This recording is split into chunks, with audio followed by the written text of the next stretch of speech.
Hello and welcome to Wild, Wise and Curious. I'm Michelle. And I'm Lou, and we're really glad that you're here with us today. You can listen to Wild, Wise and Curious wherever you get your podcasts. And if you'd like to watch the conversation too, you can find us as a video podcast over on YouTube. Let's get into today's conversation. So, welcome to Wild, Wise and Curious, Sarah. It's really good to have you here. Very excited to be here. Yes, thank you for coming and Looking joining forward us. to speaking with you two for weeks.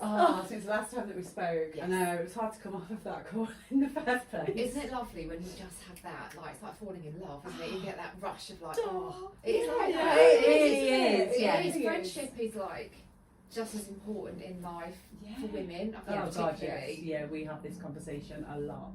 Yeah. Yeah. When you have that connection, you feel it, don't you? It's like visceral. It's very exciting. Yeah. It is. It's exciting. You feel like you can go on and conquer the world and do all these great things, don't you? Because you've got a partner in crime to do it all. It makes you feel like you're a teenager. It does. Doesn't it? It is like that. But also, I think it gets harder as we get older to form those friendships and kind of, I think possibly in the society that we're in, if you recognise that in somebody, it becomes quite difficult to go, oh, should we go for a coffee? Or oh, should we meet It's such up? a hurdle, isn't it? It really is. is It gets a hurdle. harder. It's the fear of rejection. Yeah. Yes. Yeah. It Yes, is. it really and is. like you say, you can meet people, even a work colleague, you think, I really like that person, I get on really well at work. I'd love to see them Yes. elsewhere in another way, but How do you even How say do I that? ask them out? It's like asking them out. It is. Yeah, It's it is, an isn't app. it? I'm sure I've read there's an app for people who want to make friends. It's like, I don't know what the dating app's called, okay. Hinge or whatever. Yeah. But it's for friendship, because it's recognised that now it's such a problem for people just to connect. Not the connections are there, aren't they? It's Yes. just like you say, making that leap into your personal life to say, come into my world. Yeah. Yeah. And I guess that must be even harder for the younger generation who have spent an awful lot of their time where we were probably out, out socialising with people. There's a lot of people that are spending an awful lot more time on social media or on their computers and not actually getting the physical sort of side of it. Whereas I guess we all had that to some degree growing up. Because we had There was to. no choice. There wasn't no other That was our way. socialising, wasn't it? Yeah. Yes, there was. Yeah. And my eldest is almost 23. I've got Yeah, same. one of 15, one of 13. Yeah. The two younger ones are autistic and one's got ADHD as well. So their social world is different anyway.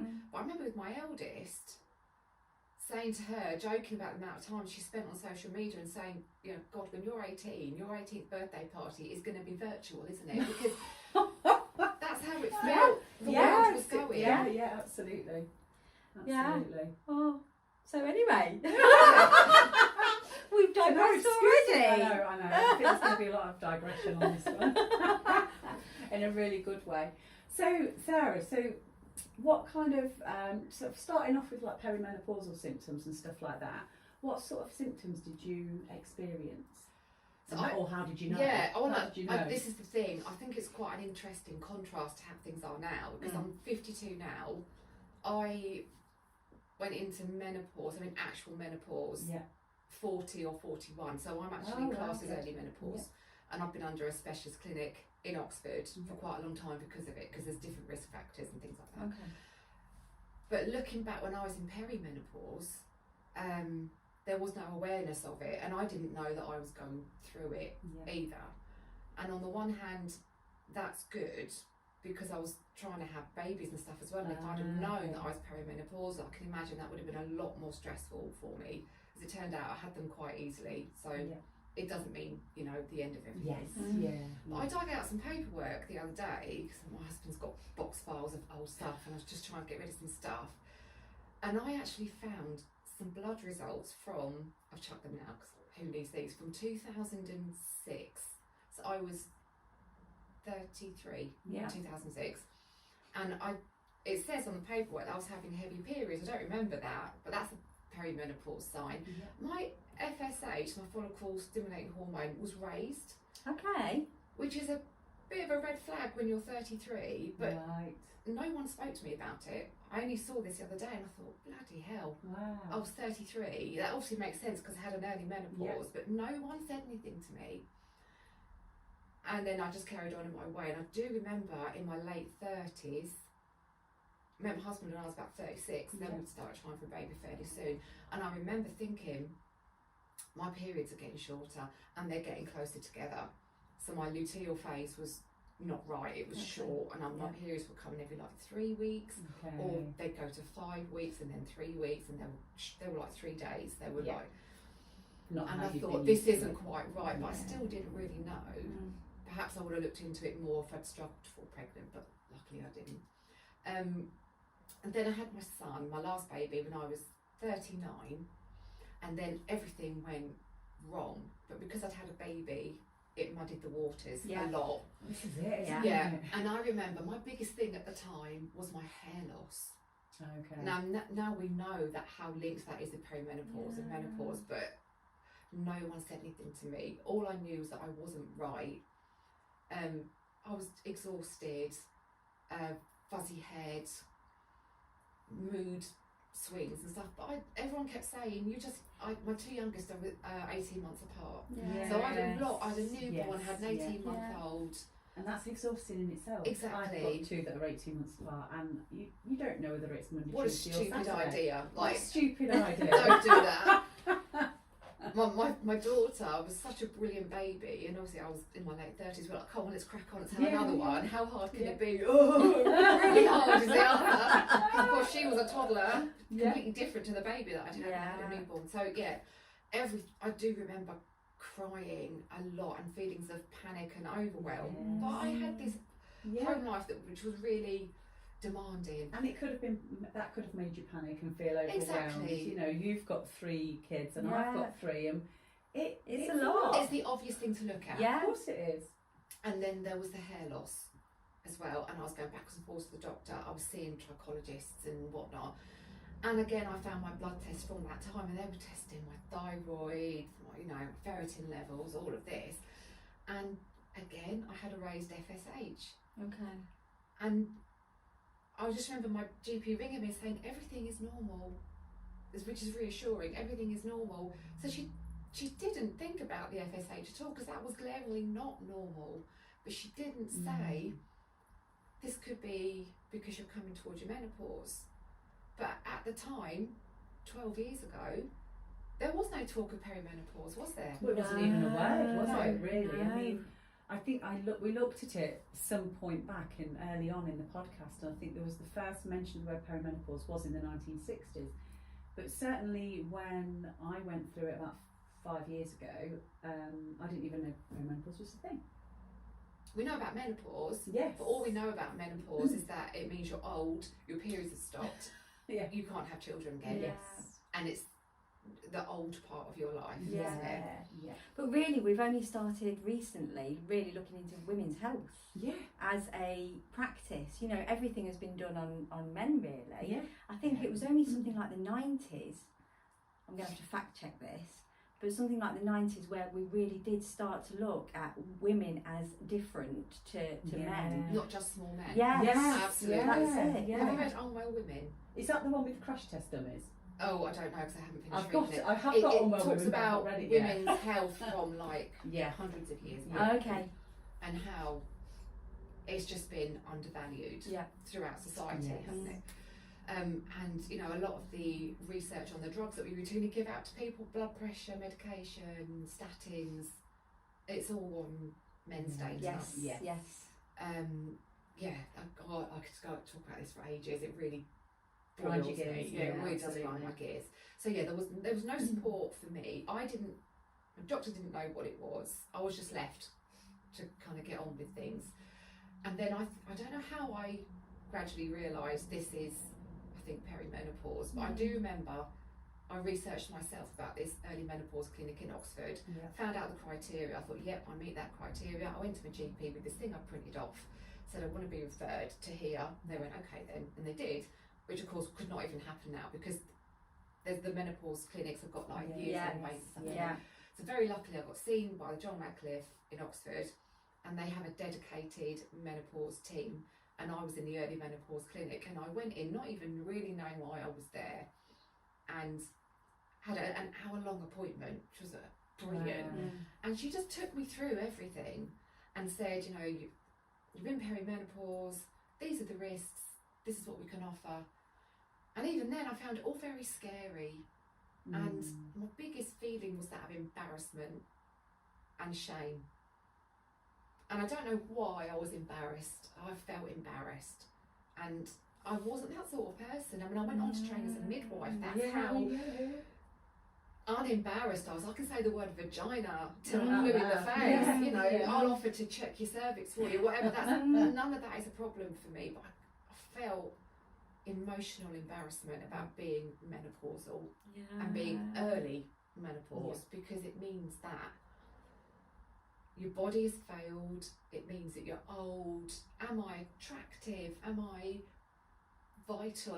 What's my husband gonna think? He hasn't got this young attractive woman on his arm anymore. He's got a menopausal woman that he's married to. But they're conditions that have been put on us from He society. didn't think that at all. Yeah, of course. Yeah. Absolutely. He's the loveliest man in the world. I felt that he would think that, or that other people would think that of me. I didn't even talk to my friends about it. Okay. Because they probably weren't experiencing it, so They weren't talking to My you about friends were it. still because having they were, babies. Yes, yeah. And I did go and see a homeopath. Yeah. And he went to homeopathy. Yeah. So, what's the treatment she put me on? Begins with an S. Don't know. Oh, Don't know it's enough so about obvious. it to be able to She said, help you out with that one. We'll come back to it. Yeah, Yeah. I'll put it We'll on put it the on show the notes. notes. People will be screaming, going, I know what it is. What's the S? Anyway, What's the S? she put me on it, and to my delight, I got a period. I was so like, Okay. yeah, but it wasn't really that I wanted a period, because who wants periods? They're not that pleasant. I just felt, oh, they're wrong. I am still young. I'm Yes. having a period. Yeah. And then I went on HRT, and I was put on a sequential regime, Okay. and that gives you periods. Mm-hmm. And I was like delighted with that, because then you feel Like you're in regular your and 30s. normal again. Well, like yourself again, Yeah. because that's what you've been used to for however many years. And what so, you're told is normal. Yeah, I think You I know? could put it in the back of my mind, and I was in denial because I'm now having periods again. It was all about, wasn't really about the physical having periods. It was just about staying young And fertile. Was Yes. fertile a thing as well, or? Well, we did want to have more children. Yeah. I think I accepted that I'd run out of time. Yeah. It wasn't so much the loss of my fertility that I was mourning, although it was a sadness. Yeah. It was more, perhaps more interestingly, I wanted to stay young. Yes. Yeah. Why? Why is that? Again, Conditioning. it's a societal thing, isn't it? Yeah. We value those that are young and fertile and attractive beautiful, and Yes. vital and all of Yeah. and all of anything that. other than that is seen as negative. Has its sell by. It was doesn't all it? about the external, Yes. Noise. Yeah. Yeah. Absolutely. Mm. Absolutely. which really isn't that much like me, I thought, Yeah. because I am quite like, I'm very much into the science, and I'm very pro HRT, but I'm also quite woo woo on the side. Yeah. As well. Yeah. And I thought, I've done a lot of work on myself. I know that I'm not this body. I know that, and yet, when this big thing happened, I totally became about all that because the conditioning is so strong. It's isn't so it? deep, but it's so deep. I mean, I was talking to you yesterday about the fact that I've put a little bit of pudding on over Christmas, like probably most people have. But the way it makes me feel, I don't feel as confident as I normally do. And yet, literally, it's probably like half a stone or something. And actually, I don't feel any different. My jeans might be a bit tight or something. But actually, that's all conditioning, because actually, if I've got a little bit more weight on me, why does that matter? I'm still the same person thinking the same things. Only the conditioning makes me think, oh, I do need to lose that because that doesn't fit up and I don't look as nice in my clothes. And da-da-da.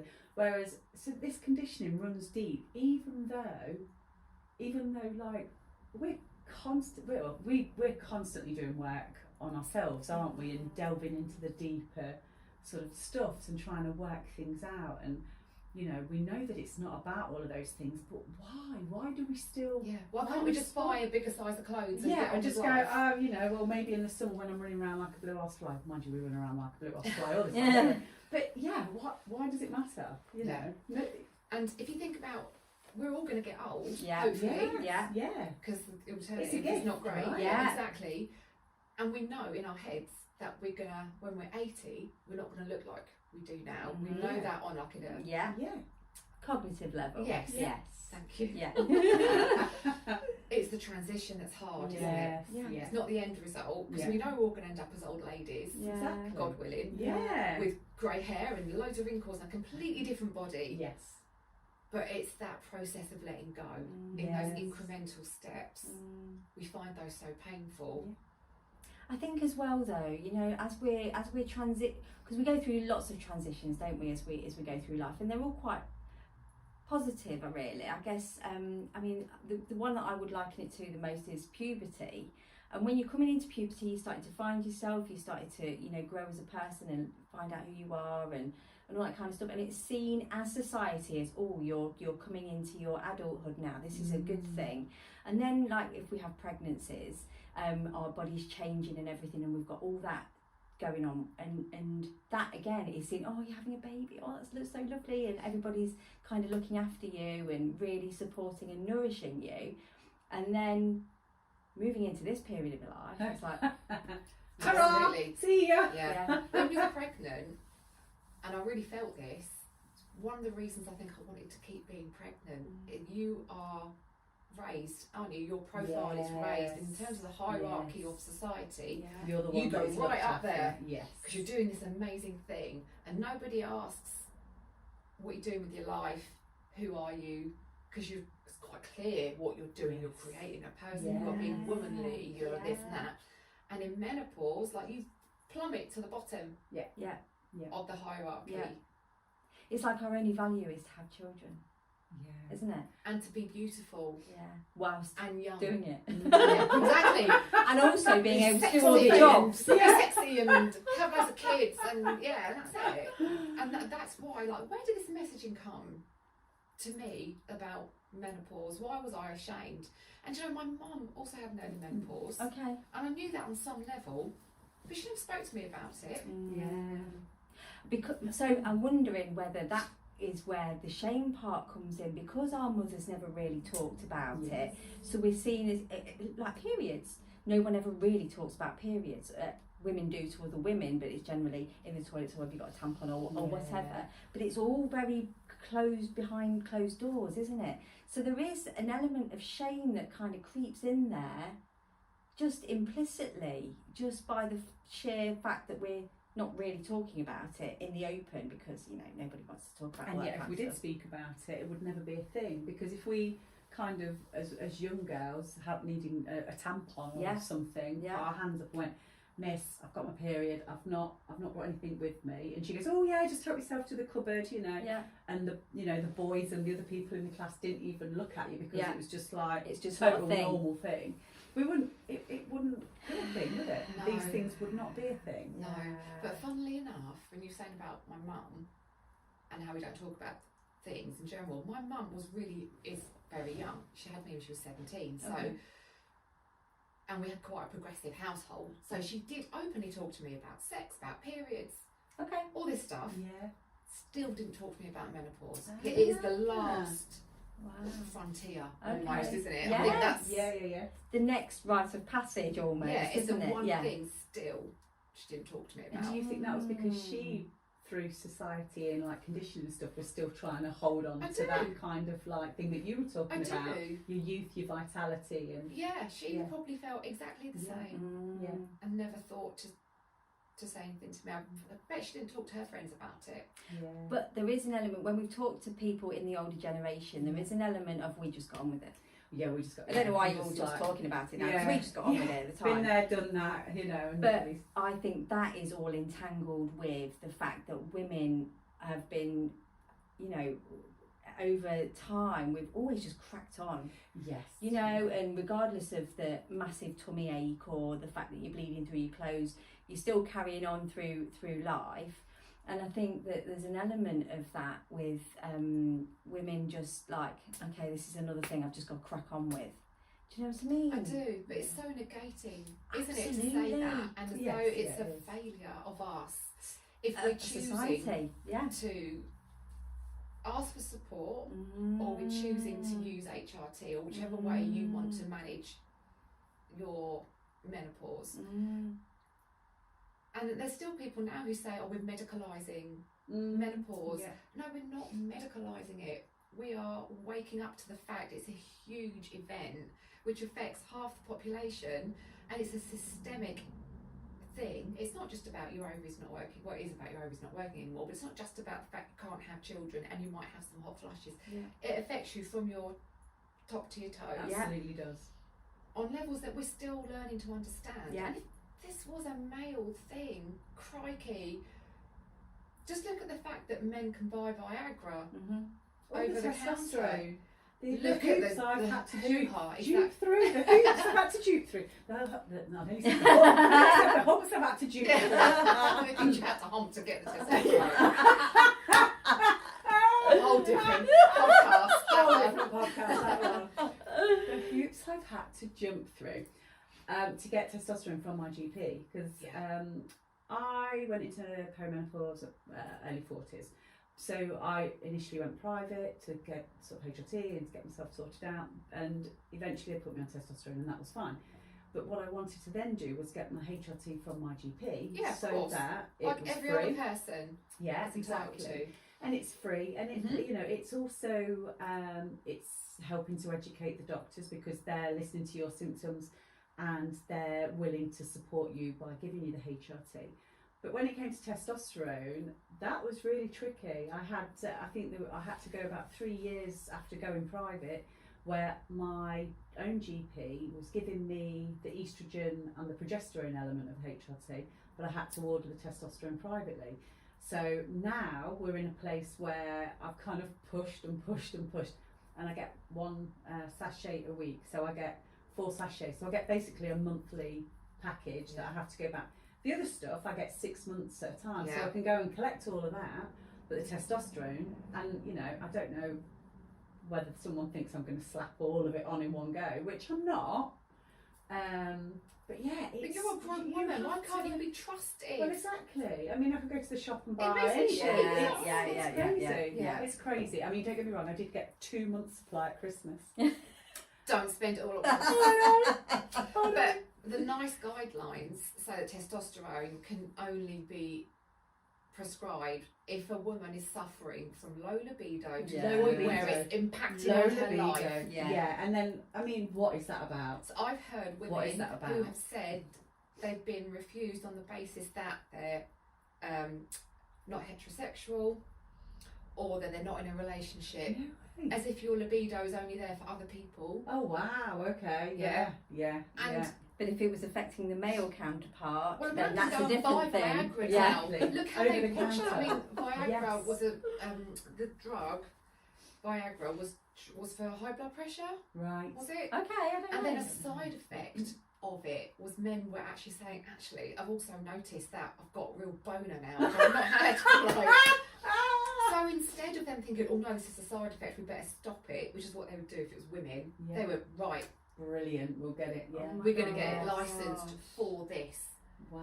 And now you can get it over the counter. That's how Yes. quick that went through. If you look at the delay and the lack of evidence there is in women's healthcare. Also, we're sorry, you were going to say No, go. with testosterone. Yes. Do you follow Kelly Casperson? She's an No. American No. urologist, and she's brilliant. Look her up on Okay. Instagram. She's banging on about testosterone all the time because there is a lack of evidence in testosterone use at the doses that women use it. Yeah. Right, but there is lots of evidence, apparently 20 years worth of evidence of, let me get this wording right, trans men using testosterone, because of course that's the process by which they transition. They are given male amounts of testosterone Okay. Yeah. so that their gender aligns with their sex. I hope I said that right. So they're taking men's amounts of testosterone Okay. to assist them. Yeah. Mm-hmm. They're not dropping dead of cancer or whatnot, or suffering Yes. massive health repercussions from taking these doses of testosterone, which are 10 times the amount that would be prescribed to a menopausal woman. Yes. But yet they claim there is no data to support the use of testosterone in women. I mean, it's crazy, isn't it? It doesn't make sense. No, does it doesn't. So the one sachet, which is I think what they recommend, I don't know, 8 days worth or so. Yeah. They say. So they say it's 8 days for a woman, but Yeah. that would be what a man would slap on Yes. in one So they're day. taking that daily. Yeah, and I make that sachet last 7-8 days. Yeah. So yeah, And they'll it's go, crazy. oh, we've got to monitor your levels. Yes, yeah, definitely. And yeah, I mean, it was what put the lights back on for me. It's what made me feel like, oh, okay, I'm back in the room, got rid of the anxiety and the panic attacks and all of those crazy Yeah. things. The mental health things were why I went for HRT, because I've always been more natural. I don't even take paracetamols. I avoid anything like that if I can help it. And the testosterone, for me personally, was what brought me back. You reminded me of a lady I saw in my HRT clinic, and she started off by saying, I mean, bearing in mind she booked in with me, and she started off by saying, I don't know why I'm here, I don't believe in medication, I don't even take paracetamol. And I was thinking, okay, you booked in with me. I was going Do you to say, know, why do you know what I was do? she there? Yeah. Sort of thing. And then she just burst into tears. Yeah. She desperately needed help, Yeah. and I just spent that whole time just asking her questions about, why do you feel like this? What are you worried about? What are your fears? And talking her around all of that. And at the end, she was like, no, I'm going to try it. I'm going to try it. And she was crying again. I was Yeah. like, this work is so Oh important. my God, it's so important. Yeah. But also recognising that you listening to her, often that is what we're missing as Yeah, women. tell me Somebody something that's to going to talk give to. us some time and energy Yeah. and actually listen to what we're going through. Yeah. And I mean, fantastic that you're able to offer a solution as well. But like, that's what we're missing, isn't it? And how awful Yeah, that she yeah, it felt, is. like that desperate and that trapped. I also think the messaging around HRT has become quite strident as well, hasn't it? And Yes. polarising, and there's Yes. a lot of shouty messaging. Yeah. And if you're someone who's nuanced or is a mixture of the two, you know, likes all approaches, I think that's what I try and do. That's really what I try and do. Is I am pro HRT. Yeah. I can talk to you about why I am and the science behind it and stuff, but I really want to hear what's important to you. Yeah.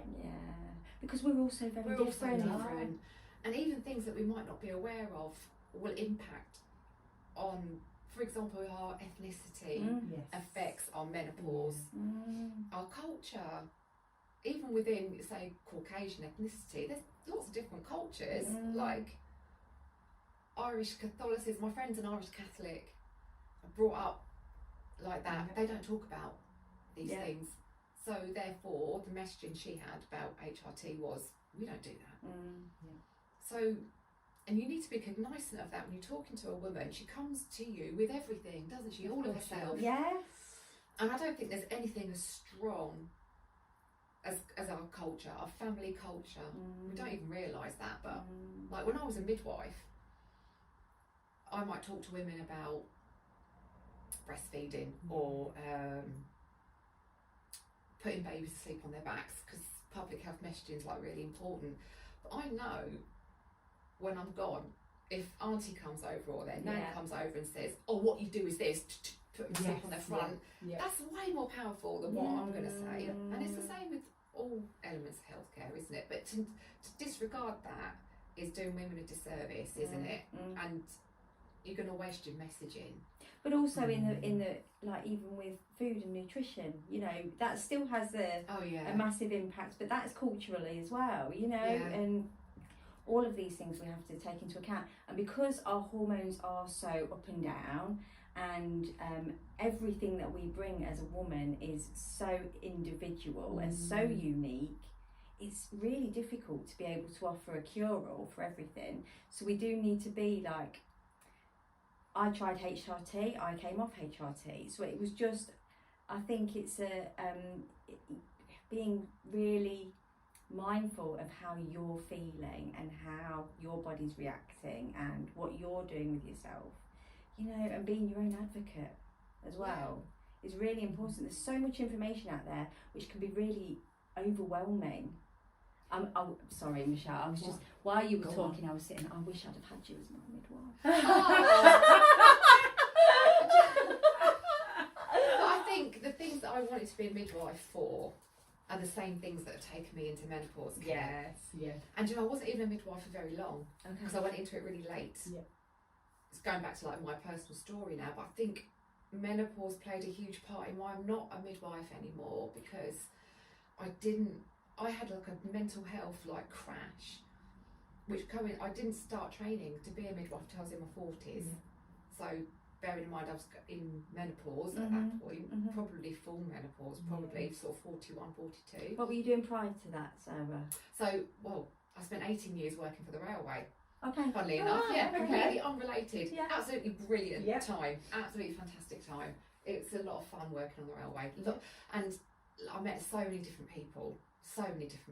It was brilliant in that respect. I think I've always had a thing for humans. Yes, yeah. And it started, Yes. so I worked at Bedford Train Drivers Depot, and there's 800 train drivers that worked for that company. It was Thameslink when I worked there. And you sort of think, oh, how are you going to get to know 800 people? But you do, you know everybody by name. Yeah. Obviously, in that, you've got all human life, haven't you? Mm. And people would come to you, all sorts of things. You'd sit in a welfare meeting, or someone's being disciplined for something, but then during that process you find out they've got X, Y and Z going on at home and all that sort of thing. So I just found that really interesting. And then I'd always wanted to be a midwife, but I was a single parent, so once you start earning a decent amount of money, it's a treadmill, isn't it? Met my husband. He said, you know, what do you really, really want to do? Because he was brilliant. And I said, I really want to be a midwife. So we'd had some children, as I'd said, so I was at home for a while. And he said, well, okay, so let's do that then. So I sort of did some home study and stuff, and then I got accepted to do my midwifery. And I thought all my dreams had come true as menopause came along. Yeah. So starting to be a midwife is really hard anyway. Yeah. You do need a degree. Yeah. You're also on placement. And, you know, quite rightly, they expect you to just go along with it, the same as a midwife. They talk about the realities of practice. So you're doing night and day shifts right from the start. And it's really hard. There's a lot to learn. Culturally, it's quite difficult as well. I don't know why women, when they all work together, do this, but they do, don't they? They're not very nice sometimes. There was all of that. And then anyone who's a midwife will tell you there is this huge, it's a known thing. When you qualify, you sort of fall off a cliff, because all the safety nets step away, and then you realise, oh my God. Wow. And it's a known thing, and most midwives who leave the profession now, I think many more midwives leave than go in, and the ones who are leaving are the ones who have been qualified 5 years or less, which shows there's a huge problem with how we're looking after preceptorship midwives and newly qualified midwives. And I definitely felt that. So I'm not saying it was all menopause. No, but you also have 3 youngish kids. I had 3 young kids. My mental health was appalling. I wasn't sleeping. I couldn't think, because obviously sleep is the cornerstone of everything, isn't it? And then perimenopause, it just goes out the window, doesn't it? And then everything starts to unravel. So I was in the middle of that, and I couldn't tell the wood from the trees. I was on HRT, so I wasn't in like complete unawareness of what was going on physically. I had this quite unique position that I was a newly qualified midwife, which is really stressful on its own. And I wasn't sleeping and stuff, and you don't feel like you can just ring up work and say I can't come in tonight because I haven't slept. Yeah, and how many times would you have to ring up and say that when you're in perimenopause? Because some nights, God, you don't sleep for a week properly, do you? Or it's snatched hours. Again, as women, we crack on, right? Exactly.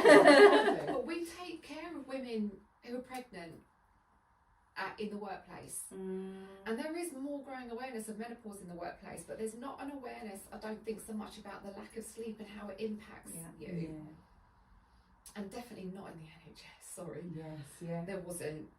And I was going to occupational health, so I managed to get myself an Occu Health referral, and she was brilliant. She was so supportive, and she said, you know, this was a few years ago still, 8 years ago, whatever. She said, there is more awareness of menopause now, and it doesn't come under the Disabilities Act at the minute, but it's kind of maybe going that way. And I think we can try and get you like a permanent, what's the word I'm thinking of, like reallocation of duties based on your status as a menopausal person who's struggling. So, but that was never going to happen. And the thing about occupational health, they are very supportive generally, but your line managers have to support that. And in the NHS, the line manager's bottom line is service requirement, right? Because it's what the service needs. So I think the best that I got was, we're not going to put you on nights or on call for 2 weeks, which was great for those 2 weeks. Yeah, but then what happens? And then what happens? Yeah, because it lasts a little bit longer than 2 weeks, doesn't it? This Yeah. I mean, If only it did it only it. lasts The rest of your life. Oh my god, really? Yeah, 2 weeks. I mean, it's bonkers, isn't it? Some of these things that you hear. The sad thing is, I felt like I had no option but to leave, because I just couldn't cope. And I you're was literally just, not long qualified. and that, can you imagine the feelings, the guilt? Well, going home and saying to your husband who supported you and said, no, you do what you want to do. It's hard. I mean, we've had similar conversations when we've been doing things and they've not really worked out. And you kind of think... I put my family through all of that. I'd had to get a part-time nanny because my husband was working away and I was on nights, and that costs money. Yeah. And Yeah. even being a not trainee midwife, a student midwife costs money. You pay for your parking, you pay for, Of course, you don't get money. You don't get it for free. No. You still have to pay. I didn't get a bursary or whatever it is that you get now. And I felt humiliated. I told everybody, I'm going to be a midwife, and it was like, wow, she's got a, because it's really hard to get on midwifery courses as well. And I got on, and I was like, I thought, this is my path, this is what I'm meant to be. It felt very much like an emotional journey for me. Yeah. And it failed. I failed it, it failed me, I don't know what. I felt like a huge disaster. I felt like, really humiliated by the whole thing. And this thing that you'd always wanted to be, and you got it, you were holding it there, and it was... And then I threw it away. And then, well, you didn't I throw felt it like away. It wasn't what you had expected. Yeah. You know, this goal that you'd got, and you'd worked towards it all this time, and then it's not anything like you expected it to be. Yeah, it was horrible. It was a horrible time. But my husband took me away for the weekend, and I just cried the whole weekend. And he said, we need to do something. And during that weekend, we decided I was going to leave, and that was massive. Yeah. But then I remember the journey home on the train. He had to get off halfway because he had something to do for work or whatever, and I literally panicked when he got off the train. That's how bad a space I was in. I was almost having, I'm a grown woman who suddenly can't cope when her husband isn't by her side, and I left my suitcase on the train. Okay. But Did you get it back? I did. Was it one of your mates from the old job? No, I rang my husband. I rang my husband and said, left the suitcase. He said, don't worry, I'll sort it. I met him at work, so I was going to say, he was a driver. no, he wasn't a driver, but he did. He does still work in transport. So that's how luckily I got the suitcase back. I was like, my life is falling apart. I can't even look after my stuff. Yeah, but you feel like that, don't you? You do feel like you can't look after stuff. I mean, I went through a phase where I couldn't even cook the dinner. My head was so scatty, and I just couldn't get things together. Couldn't leave the house. It was just some real. So, no, these are the things that I think people need to be aware of because that we do go through all these emotions. It's not just about periods getting irregular and stopping and having hot flushes. And I know some people really struggle with hot flushes. I've never really had them. But it's knowing that these other symptoms can come and that there is support and help out there. But also, like going back to, say the midwifery course and everything. So even though at the time you feel like you failed because you've not done the thing that you set out to do, you must have learned so much there that you can now take forward with what you're doing with women. Yes. Well, not that the course taught me, more what I learned about myself. And what was important to me. And it was that connection with women, really. Because funny enough, you're going to go, what? When I was training, I realised you think that midwifery is all about the birth of the child, and I guess it is the ultimate point of being pregnant, but it wasn't the bit that I loved in terms of caring for women. I loved antenatal care because I think what I loved is the relationship with the woman. Yes, yeah. And people talk about the birth of a baby, and midwifery is about the birth of a baby, but it's about the woman's journey, the birth of the woman. People are talking about the birth of the new woman. You're now a mother. Yeah. There's the next stage, It's isn't massive. it? Yeah. And about, I'll tell you what someone did say, which really struck a chord. It's like your role as a midwife. Imagine someone's on a, there you go, train. I managed to Yeah. write up 2 careers. You like your train. They're on a train going through life. As a midwife, you get on with them at a certain stop. You carry on a little bit and then you get off again. Yeah. And you leave them to carry on, hopefully in a better place than they were. Yeah. And I really felt that, and that's the bit I really liked. And the bit that I felt came naturally to me was just being able to talk to women about what's going on with them, emotionally as well as physically, and all of that. And I've taken that with me into my menopause work. And as much as that was devastating for me, leaving, whichever way you want to put it, midwifery, it was a rebirth of me as well. And I wouldn't be doing what I'm doing now had that all been plain sailing. And I'm glad about that. Yes. I'm glad, I'm happy. I still have lingering feelings of embarrassment or failure, I suppose, about that. But I mean, life does have failure in it, doesn't it? Crikey, of course it does. And you're a completely different person when you started to when you finished. Yeah. Yeah, you really are, aren't you? I mean, Do you listen to How to Fail? No. no. We're never really failing, right? That's the whole point of the podcast. yeah. Elizabeth Day. She doesn't need me to big her up. She's got like millions of subscribers to her podcast. Oh, it's really good. And she gets a famous person on, and they have to bring 3 failures and what they've learned from it. And she reframes the whole thing about what you learn from your failures. I love that. So one day when I'm famous, Elizabeth, gonna have me on. Obviously, failure number 1 will probably be midwifery. But then look what's come out of it. Yes, indeed. Exactly, and I think that's how we have to frame these things more, don't we? I mean, when I look back at the different things I've done, you know, I worked in newspaper advertising, which I just fell into as a young person, and there was about 700 or 800 of us there, and we were like a real community, and that was probably in the 90s. So it was that kind of age where you're young and you're just playing and partying and. No social media. No social media. Thank God. Still photocopy and bombs on, you know, and all those sorts of things.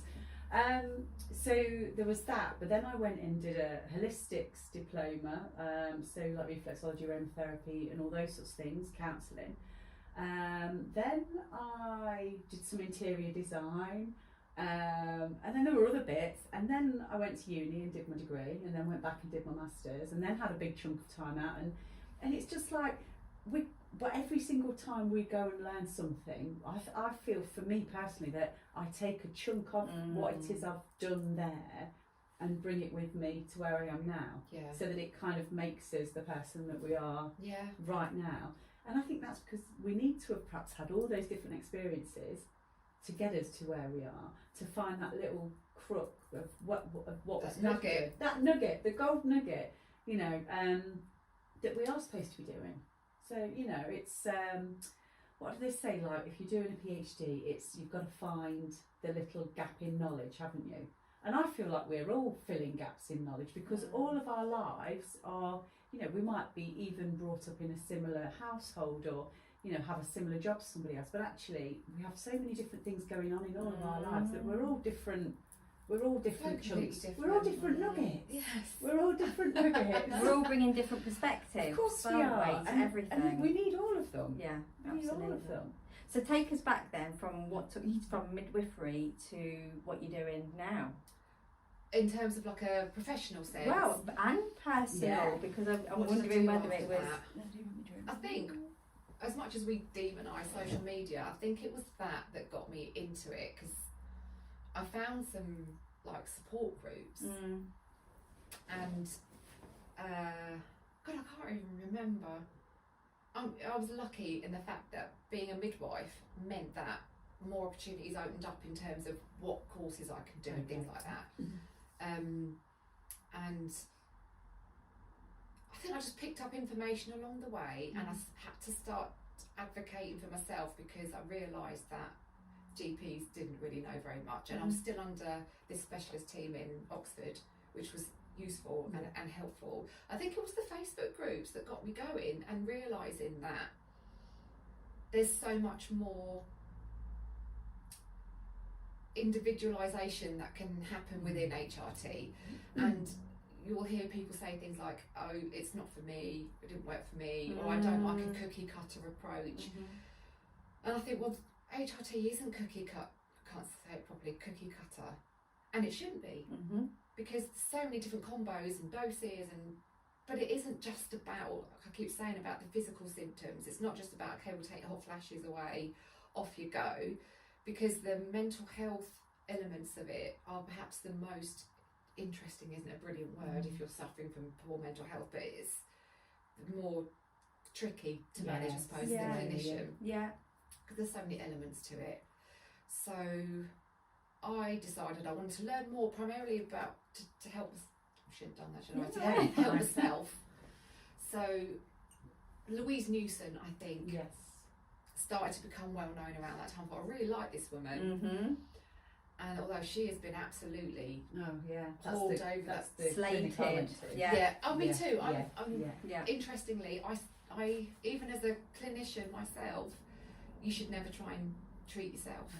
So I go to Louise Newson because I find they're the ones with the most knowledge. Actually, my GP hasn't got that much knowledge, and I find I'm telling her stuff, which isn't. I want someone to completely take care of me. I don't want. Of course you do. Because I might not be right. You know, I want someone with more knowledge than me to treat me, so I go to them as well. And how sad that even within the HRT world, there's now. Don't know if you're aware, but on social media, definitely there's very definite accounts. There are people who openly attack other clinicians. And I just find as women, for women, that's not helping anybody. No, because we don't know who to believe. Exactly. Even me as it's a all clinician. confusing. It's already confusing. And then when you go to a specialist to find out how they can support you, and one's saying something negative about the other, and the other's saying something negative about another one, then exactly. How confusing is that? Yes, and they all sound really plausible. Don't they, as well? Really convincing. And so I'm British Menopause Society trained. I'm also Newson Health trained, because they both do courses for clinicians, but their approach is quite different, as you can imagine. British Menopause Society, conservative, I suppose, but they would say, I don't want to get into trouble, they would say we are looking at the evidence that we have so far. And I get that. Hats off to them for that approach. And then you've got Louise Newson. There's one in America, Mary Claire Haver, Kelly Casperson as well, who are of the other ilk, and they're like, look, we can't wait another 20, 40 years for all these new longitudinal studies of millions of women to get the finding that we need to help women now. These are our natural hormones. We're just replacing what has been lost. There's no evidence that it's unsafe. You know, so there's that. And me personally, I try and navigate a path through. That feels right for you. It feels right for me, but also for the women as well. So if a woman comes to me and says, do you think testosterone would benefit me? What I'll say to her is, well, the NICE guidelines say it's only for this. However, there's different sorts of evidence, maybe not gold standard randomised controlled studies, but it's observational studies, which has its flaws, but it's all we've got, that say it can be useful for cognition, for muscle strength, for fatigue. You know, so you have that discussion. Put the ball back in there. How far do you want to go with it? What's most important to you? You're helping inform their decisions. It is so tricky. I mean, I know you used that word earlier on, but we use that word so much now because that really is tricky. It is so tricky trying to work out what's right for you, and especially if you're struggling with your mental well-being, because you've not only got to kind of get yourself to a place where you can see past the studies, the early 2000 studies, was it the WH&I? It's been discredited. Yes. Have you read Estrogen Matters? No, but I have heard about that book. Okay. I did a post this week actually about 3 books that I recommend. All perimenopause women to read. Unwell Women, which is the one I mentioned earlier. Eleanor Parsons. No, begins with a C. Oh, I can get my phone out. Yes, Estrogen Matters. And then there's another one, I can't remember what it was. It was just a book called The Knowledge, just a very, really good all-round book which takes you through puberty all the way through to menopause, just written in a really well-informed layperson's way, but not patronising. It's really informative and really good. I can't think of her name. The doctor, she's always on TV as well. So we'll find it. Yeah. Is it Cleghorn? Eleanor Cleghorn? Yes. Well done, Michelle. Good, good trawling. I have to find this Because name. for me, the more I dig, the further Yeah, I me fly. too. So like, I'm just letting it go. It'll come back at 3 o'clock in the morning. So we were doing like, what am I thinking of that? So I was lucky, like I say, that I was able to do these clinicians courses, which gave me the information I needed for myself, and then I started helping people at work, and then I went to occupational health because I found out in the trust that I was working in then, I don't work for them anymore, but they had put together like this menopause like peer support group.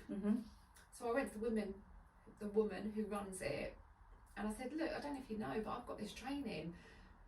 I felt a bit stupid having done the training, because I thought, what am I going to do with it now? I'm like the most well-trained, unemployed, menopausal advocate there is now. But I went to her and I said, I've got this training, I'd really like to use it. She was like, oh my God. So I started running monthly clinics through occupational health. So they put out like communication to everyone in the trust and said, we've got this woman, we're going to run a clinic once a month, just let us know if you want to book in. So for free, they could book in. Amazing. And I would, one Friday a month, would sit on Teams and just see like 6 women and write a report for them, because as well as that you get a report. So the whole point of it is not just that I tell you stuff, you get a report which you can take to your GP. And hopefully, because I am accredited and I put all my sources and references in there as well, I've just made this stuff up. You can go to a GP who perhaps is unsupportive or well intentioned but maybe not confident, and say, this is what this person says that I should have, and that no one's come back to me ever and said, the GP just threw your letter in the bin. No, but how wonderful that was an option, and it just makes me feel so sad that that's not going on everywhere, because it's not. There's no consistency, and I think that's what we're finding when we're talking to people, that one person can have a really wonderful experience with their particular GP, and the other one can have the opposite end of the scale, and there's no consistency whatsoever. No consistency. So just because you were in that position and you were able to help and support people and you were willing, those women got that support for that amount of time, and I feel a little bit sad that that's not the case for everyone. When we go back to the fact that menopause affects 51% of the population, no one is not going to go through it. No. And like, there should be this huge national programme, shouldn't there? It should be, and it should be in the workplace more. I think there is stuff coming through now, isn't there? And they're like making it part of the woman check at 40 odd or whatever. But that's only as good as your clinician. It is. This is the thing. It feels like we're making really small steps forward, but it is steps forward. So there is that, and the fact that we're even having this conversation compared to when you were going through it, so that gives me a little bit of hope that we are getting somewhere, but we've still got so far to go. We are, haven't we? And it's also about the cost element. So for example, if you can afford to go privately, that's great, but what the service that you provided in your workplace of being a menopause advocate and somebody with the training, being able to help guide women. But what they should do. NHS trust, because I worked for the NHS, should have someone who can do that. Shouldn't they? Absolutely. So what took you to the next stage then, from doing the advocacy work and doing that? Deciding that I could do it myself. Because I saw that other people were doing it. Other people were doing it, charging a lot more, and I don't want to say you have to be a clinician to do it, because you don't, because some women are really well educated and informed, but I think what the women who come to see me like is the fact that I am a clinician, and I'm not just making stuff up. So you've got both sides. And I have to be kind of a bit more careful in what I say as well. I can't just make really strong claims about HRT. I do need to be able to discuss risk and benefit Yeah. because I'm on a register. I'm a healthcare professional on a register. Yeah. So you're not going to get. Some of the people that I've seen are really pro HRT, great, and they're quite angry and shouty about it. But it doesn't matter what they say because they're not going to get in trouble. Yeah. Whereas I have to be Yes. really gentle and, like I said, about finding that middle part, that middle way. But then by doing that, you're being more, you're catering to the uniqueness of the people that are coming to see you. There's lots of space Yeah. to talk about the things that matter to them. And there is, lifestyle's also super, super important. Yes. And that's another thing I don't like. It's not either or. Yes. They're really important. Everything Both fits and. together, doesn't it? Yes. Yeah. So, how did that help you along in your personal journey? Going along with all this. Oh, it's just been, I feel like it's my life's work kind of thing. I feel like I found my thing. Oh. Yeah. And as heartbreaking as midwifery was for me, it did break my heart. It was like, think of it like an abusive, passionate relationship. It couldn't last, and you needed for it to end to find your true love.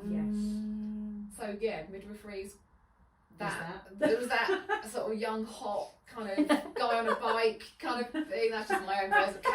Cowboy. Yeah. Everyone loves a cowboy. The young, hot cowboy.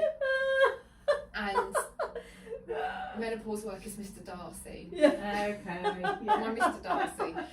I love that analogy, Sarah. I love it. I don't know where I get this stuff from, honestly. So it's brought me on that, and I am more happy, and I know myself. Yeah. So is that, I was thinking this morning, brushing my teeth, thinking what we're going to talk about. So there's that, like, I don't give a shitness anymore. Isn't there? So is that hormones? Is it because your estrogen levels have dropped and so your fluffiness is gone and your hard edges come out, your harder edges come out because you're now not nurturing others, you're looking after yourself? Is it because you've just been around the block a few times and you just think, I've had enough of this? Is it because we were younger women in the 80s, 90s, noughties, whatever, and we thank God it's not like that anymore? All those things come together, but do you watch Traitors? Yes. Right. Let's talk about Harriet. Okay, yes. I mean, I'm not up to date, so don't. no. Sorry. I didn't watch it. I think I'm 2 episodes away from being up to date. Have you seen the bit where they get to speak to the traitors? No. Oh, I can't speak them. Oh. Can't talk about Harriet. Okay. No, I've not seen that. Except to say, she's such a brilliant.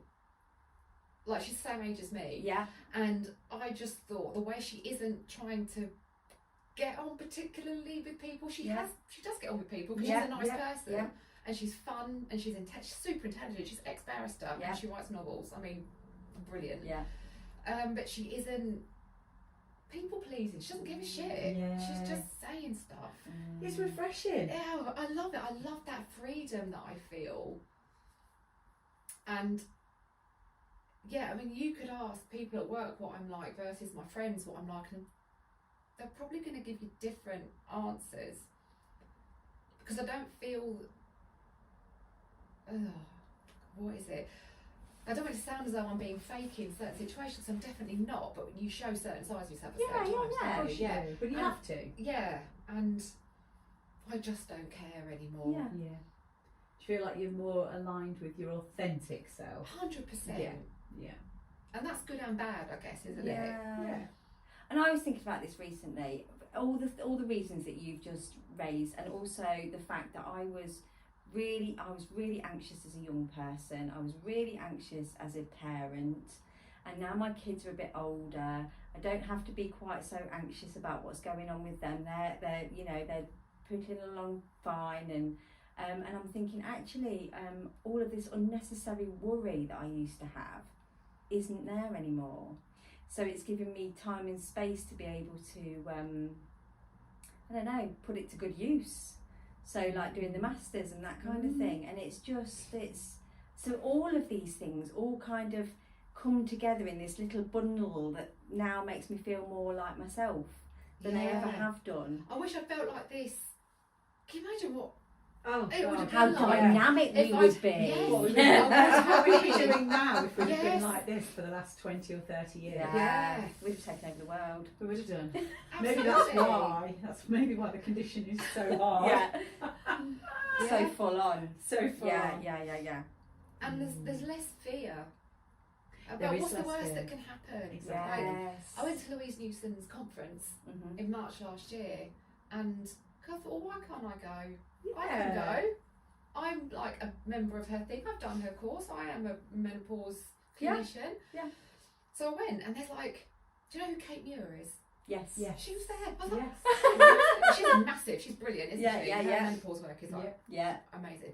So there's all these like, you know, consultants and doctors and that, and I was there on my own, which is never easy, is it?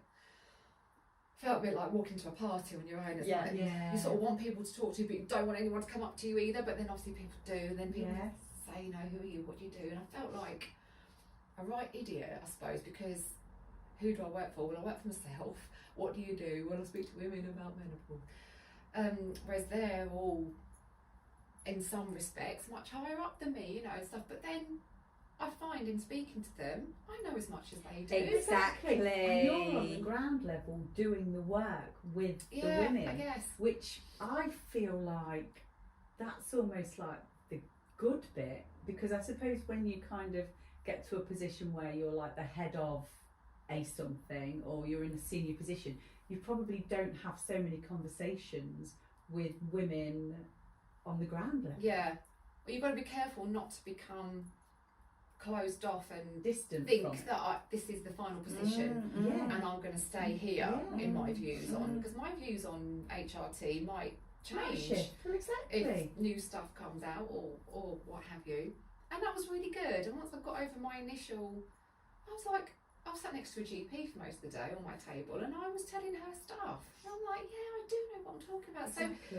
So once we get over that fear, Yeah. it was really like empowering and kind of reaffirming for me. I'm in the right space, I'm doing the right work. It's just that imposter syndrome thing. Of course isn't it is. And I It think that's is. hard to shimmy I away think from. we all suffer with that, don't we? do. At But some actually, point. sometimes going to these things on our own is a lot more beneficial than going with someone, because sometimes when you go with someone, you just end up sitting and talking in your safe in your zone, little don't safety you? net. So then you don't kind of branch out and get talking to the GP and realise that actually you really do know your onions, and Yeah. you know. So I think it's really good to.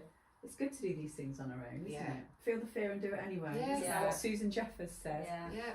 Yeah. But also, I think that just what you said, it really resonated, and I just think that whenever I'm curious about other people and where they are in their journey, and that kind of gives us a level playing field, you know. So if I was sat talking to a GP and I was thinking, you know, if I'm being more curious about where they are and what their thoughts are and stuff, it kind of feels like it's evening it out a little bit, and I don't feel quite so imposter syndrome as I would normally. Yeah.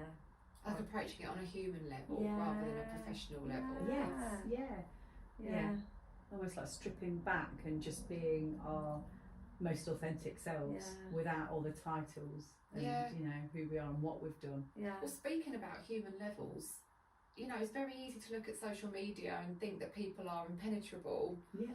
Like Louise Newson, there was an article about her in the Times a few weeks ago, and she spoke for the first time about the fallout of the Panorama documentary and how mentally upsetting like she found that whole thing. Like she obviously, it looked as though she was just carrying on as normal, but she found it really, really hard, and she's being attacked on a personal level. Yeah, because we're all human And beings. she's a human being.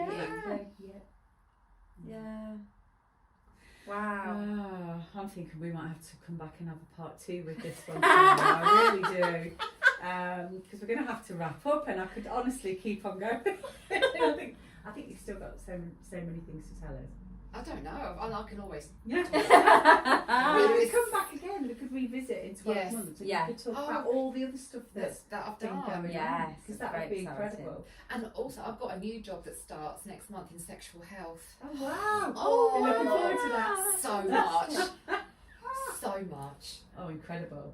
I think you've got to be a certain type of person to love that sort of thing, haven't you? Always want to get into sexual health. Okay. And then, and going back to midwifery, I couldn't be doing this without having This done is that. it. It's all those Exactly. stepping stones, Yeah. isn't it? They are They've all got you to stepping the stones. place that you're at now, which Yeah. is incredible. I can't wait. So Yeah. Oh, you can tell us Tell all you all about about that. Yeah, That's oh, fine. And about fantastic. vaginal health. Oh, we love vaginal health. Why isn't every woman at the age of 40 getting a tube of vaginal estrogen from the government? Lots of people know about patches and Yes. gels Yes. and whatnot. Yes. I mean, we don't talk about vaginal estrogen. No, we don't. We don't, do we? No. We'll save that for next time. Okay. Save the vaginal estrogen cream. Yeah. for next time. The demonstration. Oh no, we're on video now. It'd be okay if it was just audio. I'm not doing loads of noise and you go, oh. See, I always go too far. I love it. Absolutely love it. I think Oh. on that note, it's Thank been you. so lovely to it speak has to you, been Sarah. such Thank fun. you so Yeah, much it's for been being brilliant. here Thanks with for us. having me. Yeah, on. it's We've great. loved it. Definitely, it's been great. Thanks for tuning in to today's episode. If you'd like to be a guest on the show, feel free to email us at info@wildwiseandcurious.com or reach out on our socials at wild_wise_and_curious. And don't forget to hit subscribe so you never miss an episode. Stay curious and we'll see you next time.